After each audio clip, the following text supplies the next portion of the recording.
Ho ho ho! Pour ce 4e calendrier de l'Avent, nous avons décidé de vous toucher 2 mots sur des films qui n'entrent que difficilement dans nos autres formats. Donc chaque jour, avec Mystery, nous allons ouvrir une petite case vers une capsule temporelle, une case d'un calendrier jusqu'à notre arrivée au pied de votre sapin. Alors quel est le programme du jour? Aujourd'hui, avec Mystery, on a 2 mots à vous dire. Nous allons vous parler d'un vrai héros. Ces personnes du quotidien qui peuvent tout donner pour les autres, sans jamais que ça ne sache. Bon, après, tout dépend combien ça peut leur rapporter. Aujourd'hui, nous allons vous parler du film Héros malgré lui, signé Stephen Frears, qui date de février 1993 en France, bien évidemment. Salut Mystery. Hello. Ça va? Ah, je suis très content parce que celui-là, je me souviens que c'est moi qui ai suggéré qu'on en parle parce que j'avais un bon souvenir. Et donc avec le temps et comme hier, en préparant l'émission, je l'ai revu. Mon éducation cinématographique m'a fait réapprécier encore plus le film. Ok, bah tu vas nous en dire un peu plus. Tu l'avais déjà vu donc, forcément. Au ciné. Au ciné, donc en février 93 donc. Peut-être pas le jour J, mais... Dans la semaine, oui. Moi je pense que je l'ai vu au cinéma aussi. Je pense.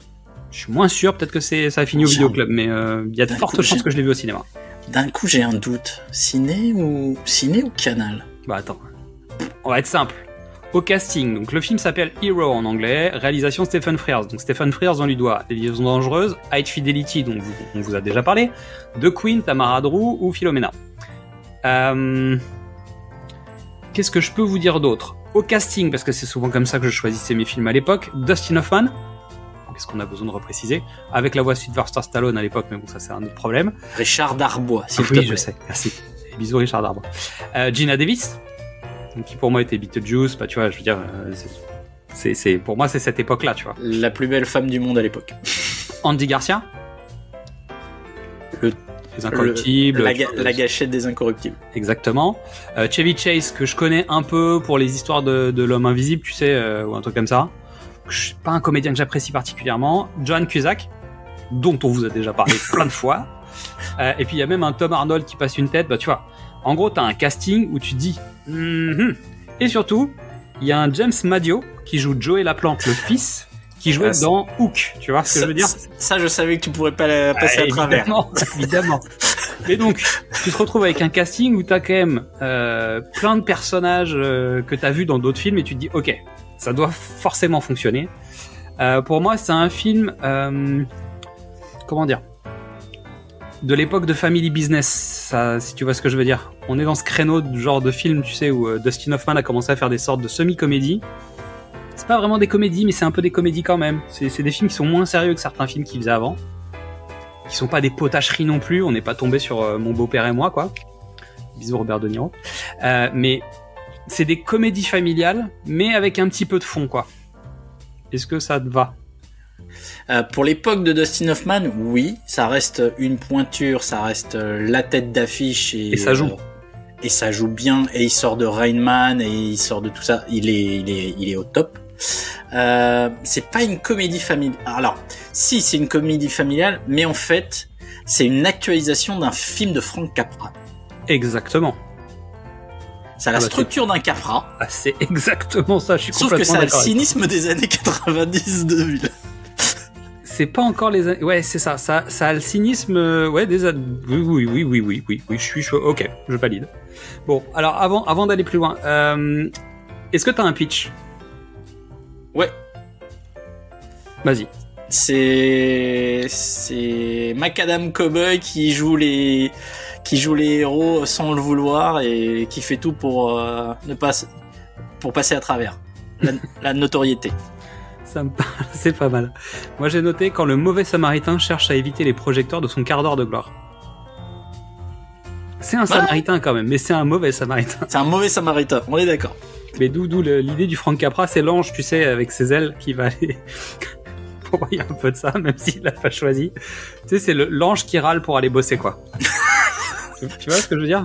Dans les années 2000, c'est Good Omen, quoi. On est plutôt dans, tu vois, dans cet esprit-là du mauvais esprit, quoi, tu vois. Donc l'histoire, c'est Bernie Laplante, éternel loser, considéré comme un tocard par son entourage, qui sauve Une nuit où il erre aux abords de Chicago, les passagers d'un avion qui vient de s'écraser sous ses yeux. Quand Gailey, jeune reporter TV, alors jeune reporter moyenne, hein, c'est genre c'est le top du top des reporters de sa génération, oui, voilà. En tout cas à l'époque, qui se trouve parmi les victimes, veut le remercier. Bernie a disparu, laissant derrière lui un indice, une chaussure embourbée. Je vous fais pas de rapport, Cendrillon, tout ça. La jeune femme bat la campagne pour retrouver le propriétaire de la chaussure, et c'est un clochard, John Bubber, auquel Bernie avait confié son aventure, qui se présente à l'Amérique reconnaissante. Andy Garcia est extraordinaire. Les trois. Ah, les trois sont super. Parfaits. Même Chevy Chase est bien, en fait. Parce qu'il fait très bien le connard. En fait, il n'a pas besoin de bosser, donc ça marche, tu vois. il est au naturel. Il est parfait. Au scénario, on retrouve Laura Ziskin qui a fait Quoi de neuf Bob pour Frank Oz, mais on a surtout Alvin Sargent et David Webb Peoples. Donc le premier, Alvin Sargent, a travaillé sur Une étoile est née, The Star is Born, la version de 76, parce que Star is Born, il y en a 400. Voilà. Julia de Fred Zinnerman, pour lequel il a un Oscar en 77. Il a travaillé sur Bogus avec Gerard Depardieu.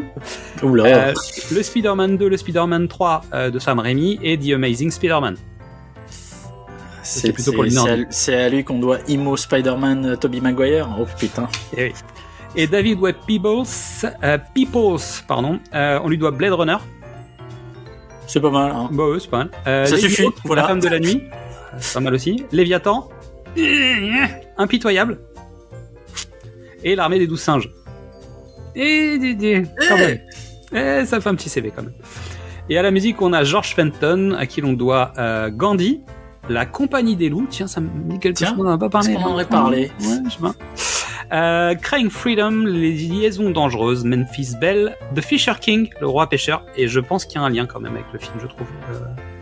Il y a un truc, mais tu sais, c'est les SDF, l'urbanisation, bah, tu vois. Je pense que c'est cette partie-là qui m'intéresse. Un jour sans fin, vous avez un message, Anna et le roi, etc. Donc, revisionnage.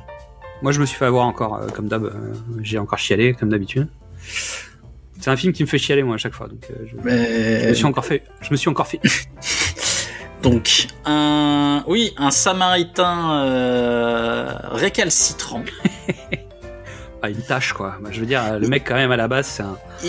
Alors, Dustin Hoffman se fait plaisir, hein. Il en fait des... Il est à la limite d'en faire des caisses. En fait, il est pas loin d'être le Capitaine Crochet de Hook. Il jure non-stop... En fait, il utilise plusieurs de ses personnages passés. En fait, non, c'est même pas ça. Je pense au marmonneux, tu sais, dans Dick Tracy. Dick Tracy, oui. Ouais. Mais non, mais c'est. Il a un peu cette attitude-là de corps. Il baragouine, il jure tout le temps. C'est Ratso de Macadam Cowboy. C'est pas pour rien que je le cite.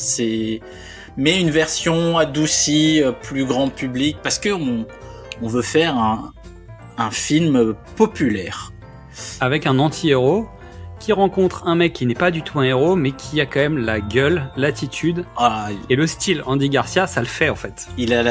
Garcia, il a la douceur, la délicatesse. Et pourtant, on a vu avec le temps que c'était pas. Il projette tellement de choses sans rien dire.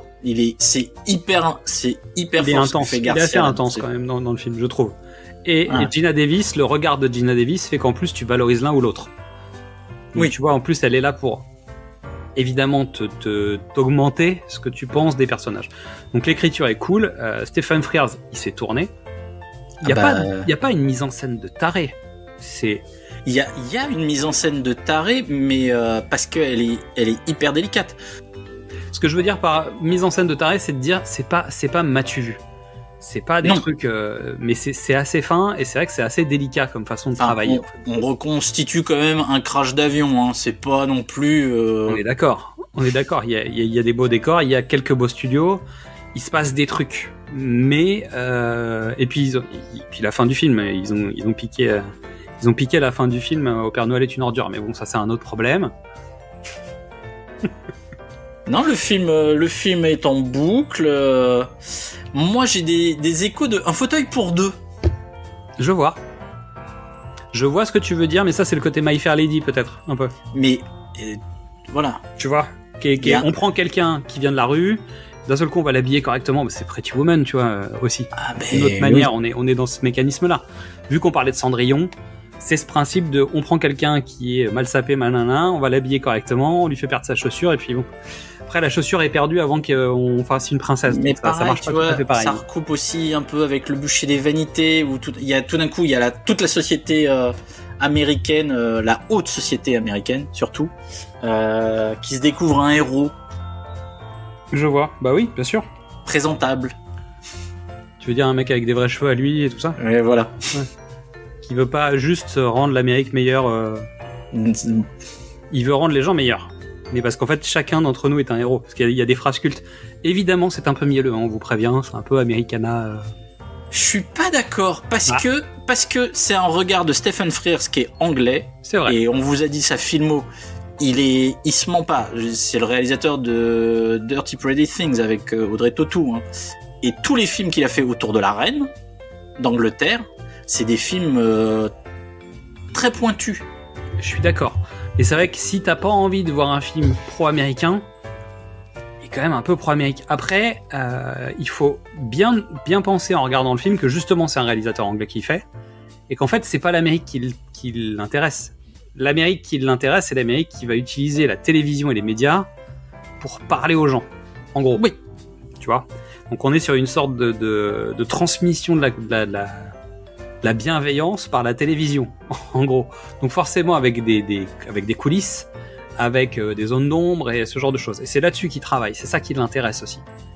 Mais entre guillemets, les messages du bon samaritain, c'est vraiment un homme qui parle à d'autres hommes et à d'autres humains pour leur dire soyez plus humains les uns envers les autres, quoi. Arrêtez d'être des cons. Mais et il s'adresse potentiellement à l'Amérique. Voilà, et puis il y avait ça aussi, tu vois, dans je crois que c'est Un Monde Meilleur avec Kevin Costner, Joël et Kevin non, pas Un Monde Meilleur, excuse-moi. Ah non, mais je confonds avec Un Monde Parfait, pardon, excuse-moi. Si, Un Monde Meilleur. T'as peut-être raison. Avec Joël Léo Osmond et Kevin Spacey. Ok. On est dans le on a fini les années 80, l'héritage est fait, on est 90, 2000. C'est peut-être justement arrêtons de penser comme dans les années 80, pensons meilleur, quoi. Voilà. Ouais, ok, je vois. Donc on recommande. Je recommande chaudement. Avec des mouchoirs, parce que moi j'ai encore pleuré. Mais ça c'est parce que t'as un petit garçon qui regarde Ghostbusters et Rencontre du troisième type. C'est exactement ça. J'ai des problèmes avec les relations père-fils, j'ai du mal avec ce genre de choses. Je sais pas pourquoi. Mais ce sont des messages qui sont forts. Mais même je trouve que même Jenna Davis a des séquences. Et je trouve que, je l'ai déjà dit, mais je trouve qu'Andy Garcia est très efficace. Et Dieu sait qu'on verra par le après, il a aussi montré qu'il était pas toujours très très bon. Il est encore motivé là. Voilà. On va dire ça comme ça. Il est encore là, ouais. Et ouais, bon. Eh bien, très bien. Donc, merci à toutes et à tous pour votre écoute. Vous pouvez nous retrouver sur Facebook, Instagram, TikTok, YouTube ou Letterboxd pour nous dire ce que vous avez pensé de ce film. Nous faisons un mot particulier parce qu'en fait, on arrête de poster sur X. Donc, le compte reste ouvert encore un peu, mais on va plus poster sur X. Et on vous dit à demain pour découvrir ce que l'on a à vous dire. Au secours! On est bloqué! La porte est bloquée! Ah, voilà, une minute! Hey, c'est une paire de pompes à $100! Il a pu être identifié. Il s'agit de Bernard Laplante. Bernie Laplante? Bernie Laplanta. Laplante. Bernie Laplante. T'es pas un héros. Comment vous considérez-vous? Je crois que nous sommes tous des héros, en tout cas à certains moments. C'est vous, Bernard Laplante? Appelez-moi Bernie.